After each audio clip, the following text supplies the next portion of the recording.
This is a Fox News Alert. I'm Brett Baer in Washington. President Obama says the world must confront terrorists who use twisted ideologies to recruit followers and incite savage cruelties, but also address grievances of those who would do others harm.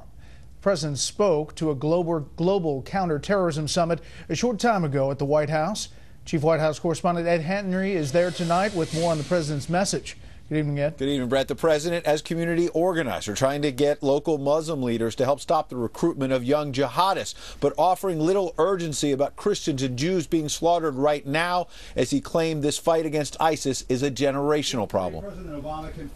They propagate the notion that America, and the West generally, is at war with Islam. That's how they recruit. That's how they try to radicalize young people. We must never accept the premise that they put forward, because it is a lie.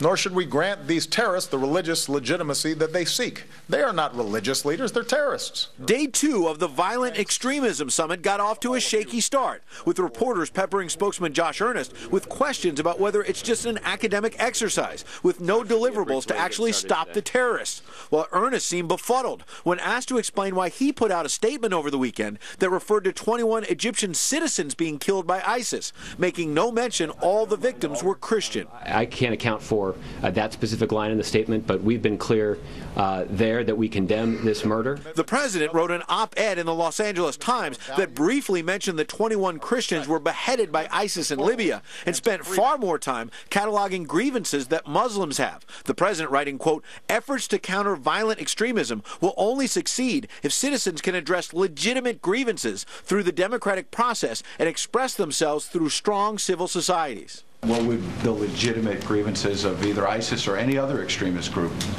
be? And I don't have the op-ed in front of me, but I believe that's actually a reference to the efforts of the administration and obviously local law enforcement and other community leaders here in this country to prevent ISIL from succeeding in recruiting and inspiring people to join their fight. Yet instead of focusing on defeating ISIS, a good chunk of today's summit was about helping Muslims deal with hardship. We in the administration and the government should give voice to the plight of Muslims living in this country and the discrimination that they face. The fact that there are 1.6 billion Muslims in the world, and that the Islamic faith is one about peace and brotherhood. In fact, last Friday, the White House put out a written statement under the president's name about the tragic case of 3 Muslim students being killed at the University of North Carolina. The president said Americans should not be targeted for how they worship. Even though Earnest acknowledged today, it's still unclear whether religion had anything to do with that case. The situation in North Carolina is still under investigation, and local law enforcement authorities there are trying to determine exactly what the motivation of the individual who's been charged with this crime was. So the White House, the president himself today, still suggesting in his remarks that the faith of the Muslim students was relevant, even though they're not sure what really happened. Brett? Ed Henry live on the North Lawn. Ed, thank you. As Christians in this country and all over the world observe Ash Wednesday and the start of Lent, many followers of Christ find themselves under persecution. One Christian leader says it's going to get worse. Tonight, correspondent Doug McKelway on Faith Under Fire. For Christians, Lenten ashes on the forehead are a symbol of the Old Testament's painful truth. From dust you came, and to dust you shall return. Mortality is top of mind for a lot of Christians following the mass beheadings in Libya and the upsurge in persecution against them and Jews. Evangelist Franklin Graham warned recently the storm is coming. He blames Islamic extremism. Islam says you can have slaves. Islam says that you can cut the heads off of people, that you can kill Jews and Christians and Yazidis and anybody else that doesn't believe like you. And he lashed out at the White House for its failure to acknowledge it. This is a religious aspect of this that they just don't accept, and they refuse, even to this day, will not accept it and don't believe it. In Ash Wednesday services, Archbishop of Washington, Cardinal Donald Wuerl, offered this warning about the silence of the West. The Middle East, Syria, Iraq, and parts of what we call the Holy Land, where their churches are destroyed, their homes burned, their children sold into slavery.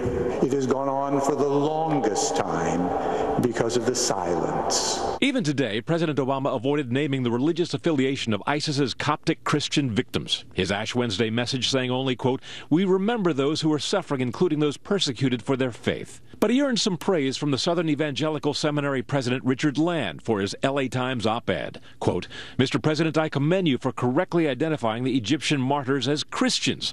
Now it is time for you to bite the bullet and correctly identify the perpetrators, radical Islamic jihadists."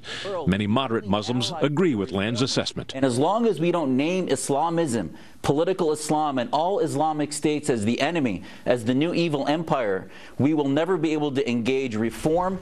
Still, it's true that ISIS has taken more Muslim lives than lives from other religions. The fratricidal war within Islam's branches may be a greater threat to its future than anything the West or Christianity poses. Brett? Doug, thank you. Pro-Russian rebels in Ukraine have hoisted their flag over a town that is a key railroad hub in the east. Separatists claim control of Debaltseve, and Ukraine's president confirms he has ordered his troops to leave. Petro Poroshenko is portraying the withdrawal as a tactical decision that, quote, laid shame on Russia.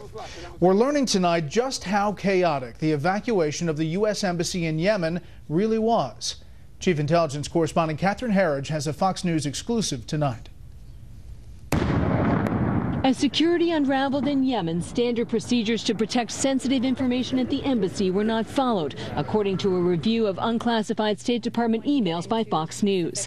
Spokeswoman Jen Psaki has consistently downplayed any irregularities. Well, first, it wasn't hasty. Just because everybody in Yemen didn't know what the plans were, it didn't mean the plans weren't in place for weeks. But a day before, Psaki went on the Kelly file, and email shows genuine concern, even panic in Washington, that an unclassified communication system known as OpenNet was left up and running in the capital, Sana'a, potentially exposing emails, security procedures, as well as day-to-day operations. Quote, "We need to quickly think about the plan for destroying, sanitizing the OpenNet data that is still in Sana'a.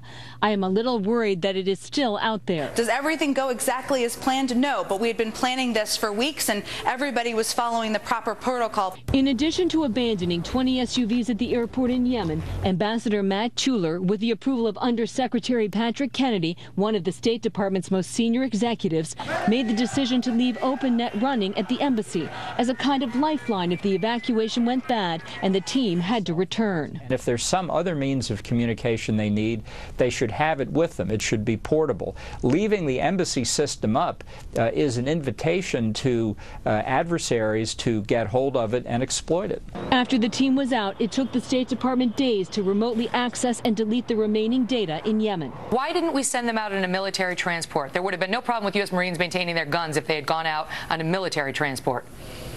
This was the way that we determined was the best way to bring our staff out of Yemen. It wasn't needed at the time. 3 days before the pullout, the message traffic shows the plan called for commercial air, but there's no evidence the State Department tried to charter out to a U.S.-controlled airbase that would have allowed the Marines to stay armed.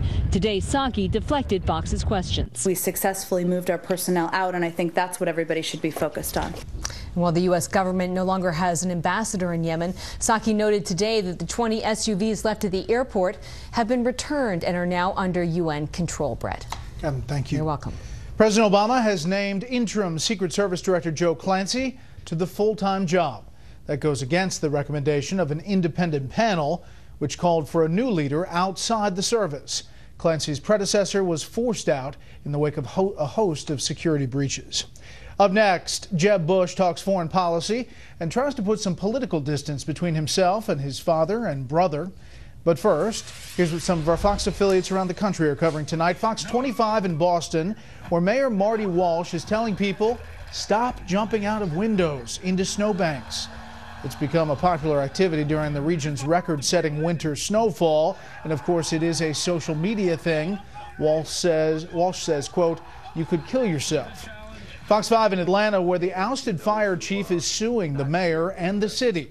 Kelvin Cochran contends he was fired after he self-published a book that described homosexuality as a perversion.